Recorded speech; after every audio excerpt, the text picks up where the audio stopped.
Olá, uma boa noite para você. Hoje no TVO Notícias, o descarte correto de medicamentos. Jogar aquele remédio vencido no lixo da sua casa não é a forma correta e a gente mostra os danos dessa prática e também o meio mais adequado de eliminar esses resíduos. Pesquisadores da UFO planejam realizar experimento para identificar que nem sempre o uso de agrotóxicos é a melhor escolha. Informações sobre uma reunião para discutir o estatuto da UFO e ainda as dicas da agenda cultural, porque hoje é sexta-feira. Essas e outras informações você confere agora no TVO Notícias.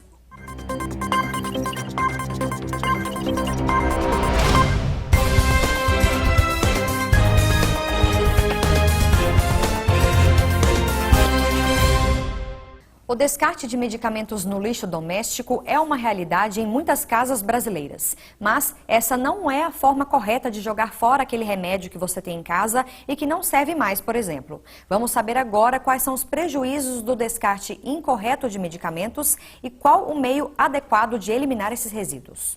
Sabe aquele remédio que você toma quando está com uma dor de cabeça ou até para tratar algum problema de saúde mais grave? Pois é, ele pode fazer mal para o meio ambiente e, por consequência, para todos nós, se for jogado em qualquer lugar. E quando as pessoas nas ruas são questionadas sobre como fazem quando sobra ou vence algum medicamento em casa... Joga no lixo da casa para ir embora. Eu não sei, se até no lixo, onde é que joga? A gente encontrou a dona Zumira em frente a uma unidade de saúde. Na bolsa, ela carrega parte dos remédios que faz uso. 4 por dia, porque o colesterol é alto e triglicéridos também. Quando ela precisa descartar algum medicamento... Aí eu ponho ele no lixo, eu não dou pra ninguém, também não tomo também, né? Eu tiro e jogo no lixo. E não é só a dona Zumira que tem dificuldades para descartar este tipo de resíduos em Uberlândia, não. A mãe da Isabel toma vários medicamentos e elas têm até uma caixinha usada para organizá-los de acordo com a necessidade de uso. A minha mãe tem Alzheimer, há 6 anos ela caiu, quebrou o fêmur, hoje ela é cadeirante, dependente, e eu aposentei para cuidar dela. E ela toma medicamentos, sim, ela toma vários medicamentos. Mas na hora de jogar fora algum deles, é aquela velha história. Infelizmente não tem um lugar próprio, então jogo no lixo, no latão de lixo, né? Em nota, a Secretaria Municipal de Uberlândia informou que o descarte dos medicamentos no município é feito sob a responsabilidade de quem produz esses resíduos. A nota diz também que nas unidades da rede, a coleta, o transporte e a destinação desses medicamentos são feitas por empresas terceirizadas e licenciadas para isso. Este recolhimento é feito em data pré-definida. De acordo com o diretor de Vigilância em Saúde em Uberlândia, as clínicas de saúde, as instituições e as empresas, como as farmácias, por exemplo, precisam ter um plano de gestão de resíduos. A vigilância sanitária acompanha o cumprimento destes planos. No plano que cada instituição tem, inclui o armazenamento, a coleta, o armazenamento, mas como esse material sai da unidade para ser levado para um local adequado para receber tratamento. E normalmente isso é feito por uma empresa terceirizada. Essa empresa passa semanalmente recolhendo os resíduos e leva para um local que faz tratamento para esterilizar e depois esse material é levado já sem contaminação para o meio ambiente. Esse é o procedimento adequado. E a Vigilância Sanitária faz fiscalização sobre isso. De acordo com esta farmacêutica, responsável por lojas de uma rede de drogarias que atua na cidade, é comum clientes tentarem fazer a devolução dos medicamentos no lugar onde compraram. Ela lembra que os estabelecimentos de farmácia até podem ser pontos voluntários de coleta, mas não existe uma obrigação. Toda farmácia, drogarias ou estabelecimento de saúde que acumulam resíduos de medicamento vencidos, quebrados, que não fazem uso mais, elas têm uma cobrança da vigilância sanitária de jogar, ter empresas específicas, contratar essas empresas para poder desprezar esses resíduos em locais apropriados. Mas não tem para domicílio, não tem uma legislação, informações melhor da comunidade sobre isso. Mas farmácias e drogarias, elas são sim obrigadas. O custo do tipo de serviço pode estar entre os principais motivos para as empresas não aderirem a este tipo de ação. Porque é por peso esses medicamentos.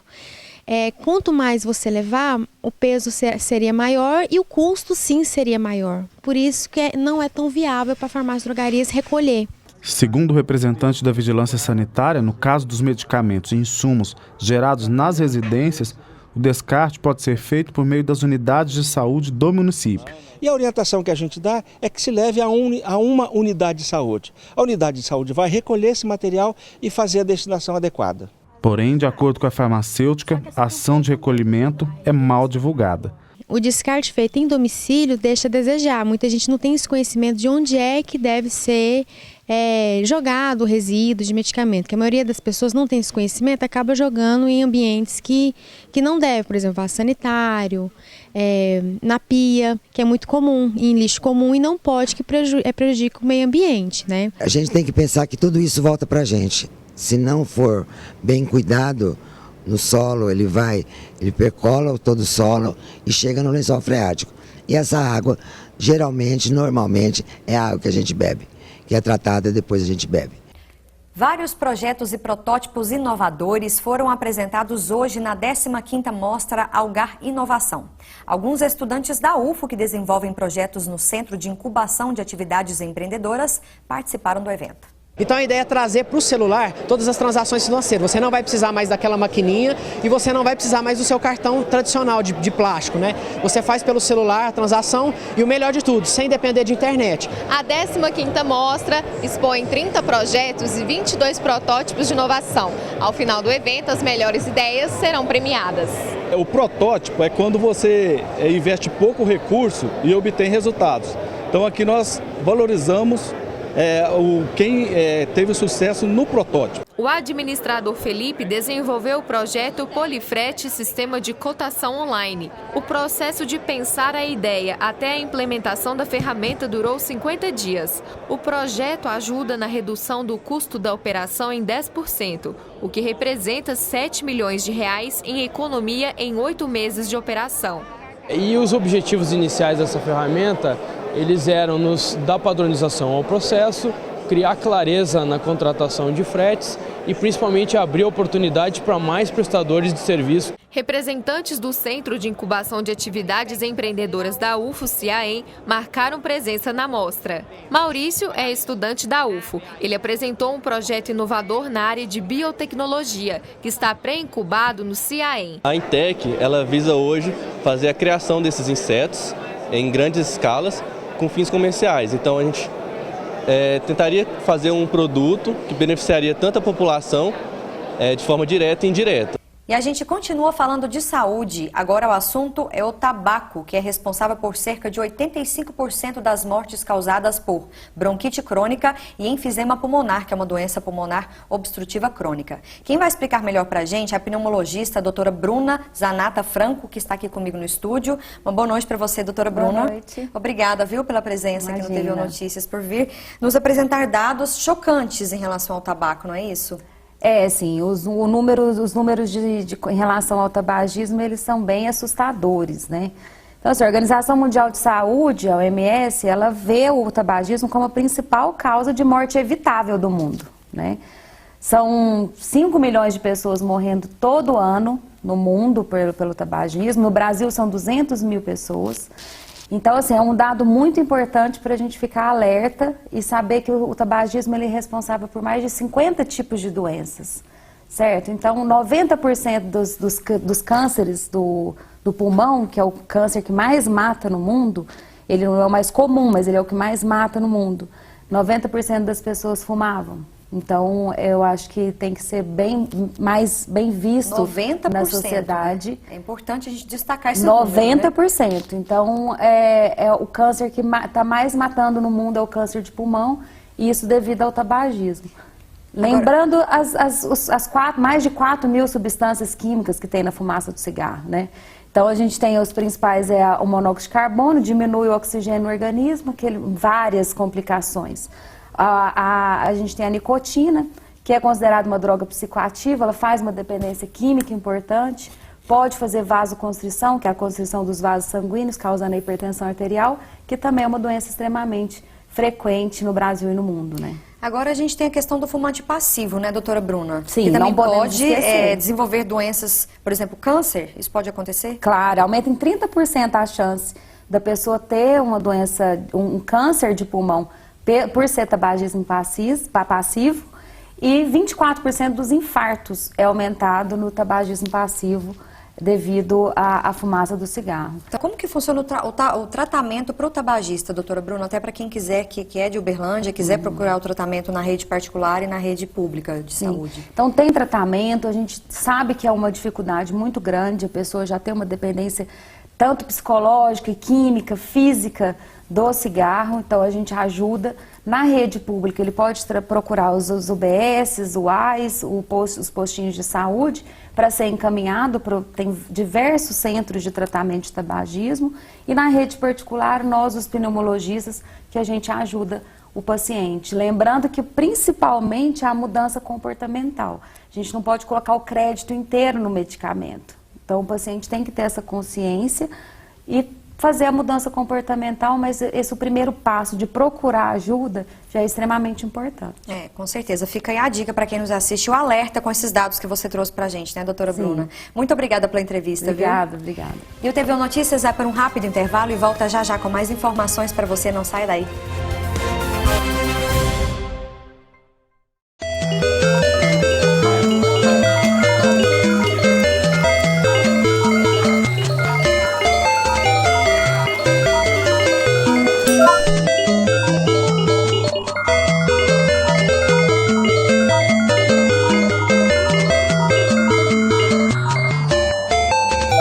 Consumo infantil não é brincadeira. Crianças sempre querem mais. Compre com responsabilidade.com.br.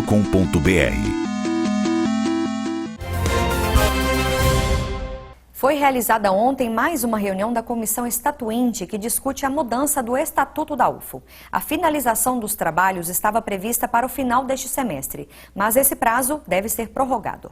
Durante o encontro, foi dada continuidade às discussões sobre a reforma do Estatuto da Universidade Federal de Uberlândia. Os trabalhos tiveram início em fevereiro do ano passado. O nosso estatuto vigente ele foi aprovado entre 99 e 2001. Então, começou a ser executado a partir de 2001. E hoje, a própria estrutura da UFO, ela já se diferenciou muito. Então, o estatuto hoje não dá conta, por exemplo, dos campos que não estão localizados aqui em Uberlândia. Então, é necessário que a gente inclua esses campi também no nosso estatuto. A própria organização da reitoria, com novas reitorias, como a que foi criada recentemente, né, com relação dos estudos estudantis, né, com a reitoria, a pró-reitoria de assuntos estudantis que foi criada recentemente. Então, em função de todas essas mudanças que vêm ocorrendo nos últimos anos, é que houve a necessidade da reformulação do Estatuto. Esta é a 26ª reunião da Comissão Estatuinte, com debates e deliberações sobre unidades acadêmicas. As formas como a universidade vai se organizar a partir da revisão desse Estatuto. Então, já é um assunto que já vem há 2 reuniões, acho que a 3ª reunião sobre organização, como inserir os novos campos na organização da universidade, como inserir a pesquisa, a forma como nós queremos fazer a universidade uma universidade melhor para todo mundo. Eu acho que é nesse sentido. A reunião contou com a participação de um convidado, o professor José Geraldo de Souza Júnior, ex-reitor da Universidade de Brasília, a UNB.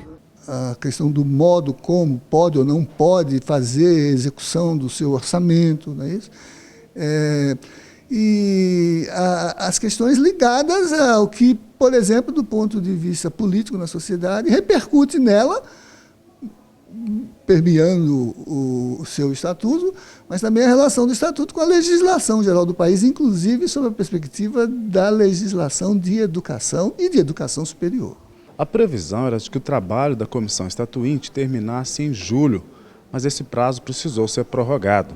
Ouvir todos os estatuintes, deixar que todo mundo se pronuncie, que traga os elementos para poder contribuir, construir um estatuto de fato coletivo e que represente a UFO, leva tempo mesmo. Então, nesse sentido, em julho nós não vamos conseguir concluir os trabalhos da Comissão Estatuinte. Então, já foi pedido uma prorrogação de prazo de 120 dias, então nós teremos até outubro para finalizarmos esse trabalho aí de uma primeira elaboração dentro da comissão, que depois será levada ao consumo, que é ele que tem a competência para a aprovação final do Estatuto. E agora vamos à previsão do tempo para este sábado. E em Uberlândia, a mínima prevista é de 11 e a máxima não passa de 24 graus. Previsão de sol entre nuvens, mas sem chuva. Confira no mapa como fica a temperatura em outras cidades.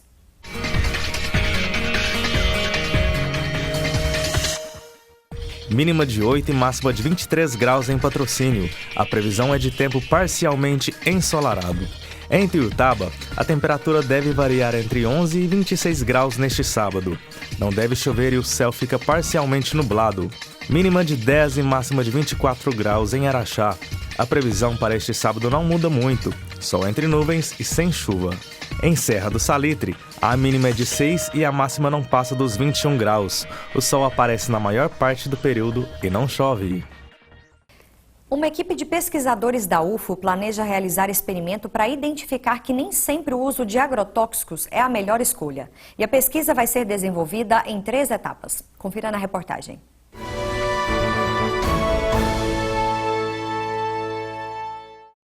No total, são 330 sementes de 3 espécies: soja, pimenta e mostarda. Na primeira etapa da pesquisa, que está em implementação, o objetivo é a germinação das sementes em lotes de sol e sombra. Nessa primeira etapa, nós vamos avaliar como ocorre a germinação de uma forma mais adequada para essas plantas, com muita luz solar ou com pouca. Cada lote vai ser dividido em 3 porções, sendo plantas intactas, com danos leves ou danos intensos. O objetivo da segunda etapa vai ser a realização do experimento de simulação de herbivoria. Mais ou menos no meio do ciclo, próximo dos 60 dias, nós vamos avaliar o tamanho, o desenvolvimento, a quantidade de folhas de cada um desses indivíduos desenvolvidos no sol ou na sombra. Nesse momento, nós vamos fazer uma manipulação experimental. Na terceira etapa, a professora coordenadora do projeto e os estudantes de iniciação científica realizam a avaliação do desenvolvimento da planta nas condições de sol e sombra, com e sem herbivoria. O resultado da pesquisa busca identificar que nem sempre o uso de agrotóxicos é a melhor escolha. O que nós vamos sugerir para os produtores? Você não precisa fazer um ataque químico com inseticidas na sua plantação, porque a sua planta é capaz sozinha de se recuperar caso ela tenha um dano leve causado pelos herbívoros. Algumas plantas conseguem, mesmo com um dano mais intenso, ter uma produção que pode tornar viável a sua manutenção no campo sem entrar com ataque químico, porque aí você vai ter uma produção orgânica. Uma produção orgânica vai ter um valor final um pouco mais elevado. Talvez isso daí compense você não usar os inseticidas antes. Pablo é um dos estudantes de iniciação científica do projeto. Ele acredita que os resultados da pesquisa podem ajudar a repensar o uso frequente de agrotóxicos. Essa pesquisa pode diminuir, se tudo der certo, pode diminuir drasticamente o uso de agrotóxico, que é uma coisa excelente, né? Tanto para as famílias, para os produtores, para o mercado. Isso só traz vantagens para todo mundo, né? A estudante de agronomia, Fabiana, conta que a pesquisa vai ajudar no desenvolvimento do trabalho de conclusão de curso. É uma experiência nova que vai agregar muito conhecimento na prática e na teoria. E o TVO Notícias vai para um rápido intervalo e volta já já com mais informações para você. Não saia daí.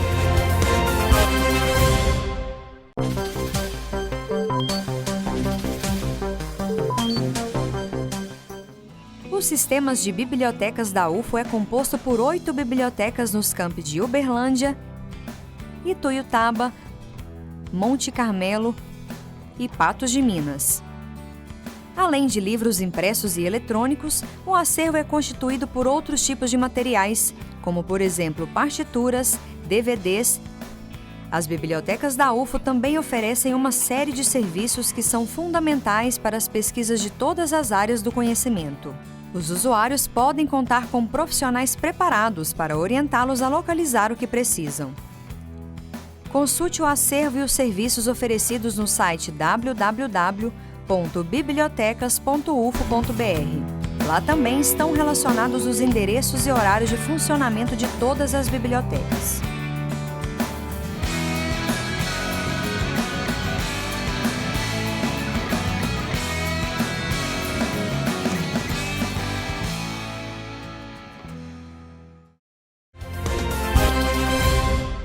Na próxima segunda-feira, a UFO recebe o primeiro simpósio de contabilidade e corrupção. O tema é transparência nas contas e auditoria da dívida pública. E a repórter Gislaine Rodrigues traz os detalhes para a gente.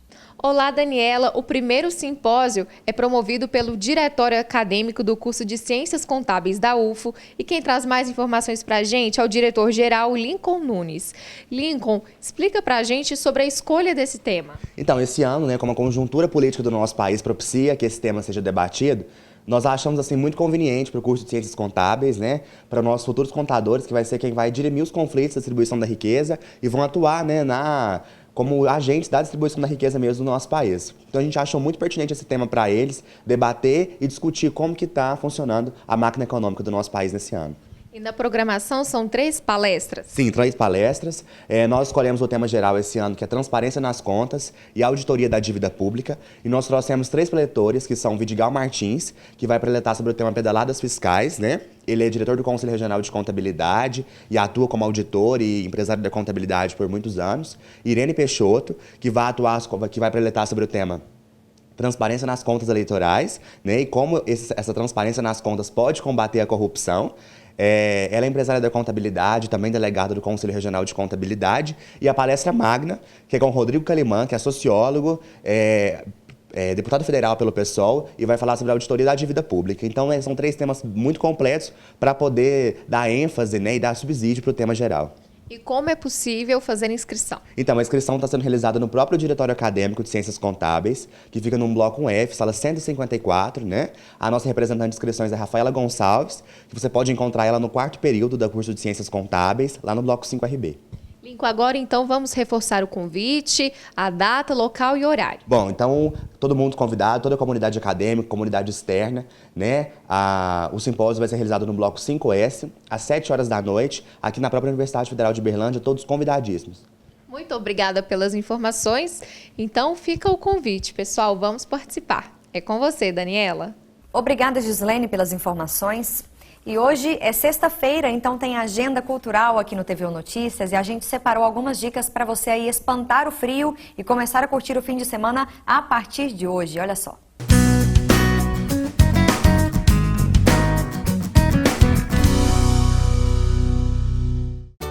Hoje tem concerto no Teatro Municipal de Uberlândia. É daqui a pouco às 8 da noite e você que se interessou pode ter mais informações pelo telefone 3224-1674.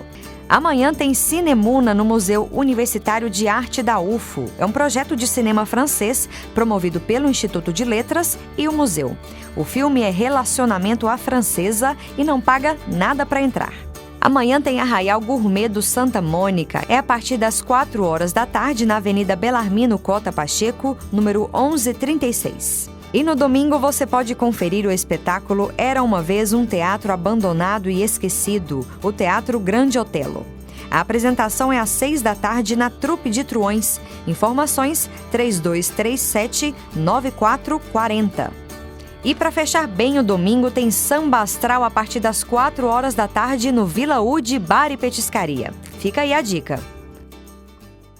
Pois é, e ainda não acabou, tem mais uma dica da nossa agenda. Música de qualidade no projeto Dandô, Circuito de Música Dércio Marques. As informações com o repórter Erivelton Rodrigues.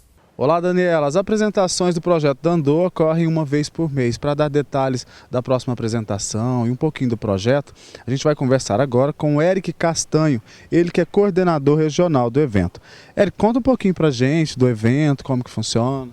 O Circuito Dandô ele acontece uma vez por mês aqui em Uberlândia.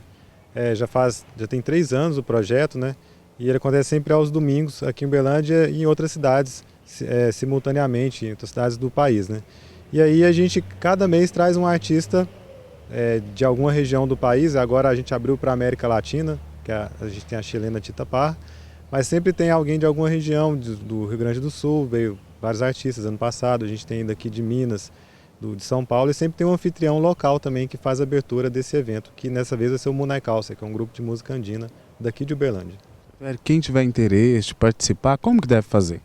Pode entrar em contato comigo para comprar os ingressos com antecedência. Eu sou Eric Castanho, pode procurar nas redes sociais ou através do telefone 9976-3054 ou na porta mesmo pode adquirir os ingressos, tá? R$20 a inteira e R$10 a meia.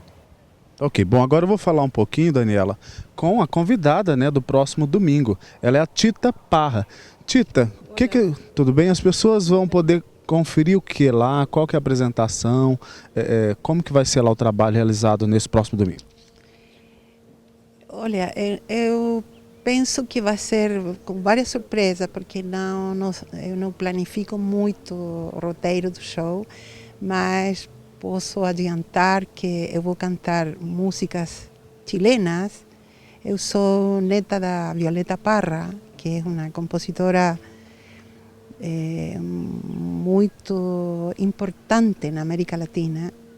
Ela foi quem compuso Gracias a la Vida. É uma música que é um himno em Chile.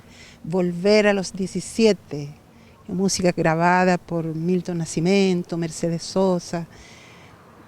Tem várias gerações de músicos no Brasil que conhecem essas músicas da Violeta. Então canto músicas do folclore de Chile que foram pesquisadas por Violeta Parra e também composições de minha autoria e talvez algumas músicas de outros compositores latino-americanos, por exemplo, Silvio Rodríguez, de Cuba. O pessoal vai ter que esperar. Tem que ir para saber como vai ser o show, porque não tem um roteiro fixo nem nada disso. Eu canto com o público, mostro composições de várias etapas em minha trajetória e às vezes inclusive alguma música em português, às vezes. Tá ok, muito obrigado pelas informações. Bom, Dani, já deu para perceber que vai estar bom lá. E quem tiver interesse, basta procurar aí as formas informadas aqui pelo Eric. É com você no estúdio. Obrigada, Erivelton, pelas informações. E com essas dicas da Agenda Cultural, a gente fica por aqui. Lembrando que as reportagens exibidas estão na página da TV Universitária no Facebook e também no YouTube. Dicas ou sugestões, basta encaminhar o e-mail para redaçãotvu@gmail.com. Uma ótima noite para você e um bom fim de semana.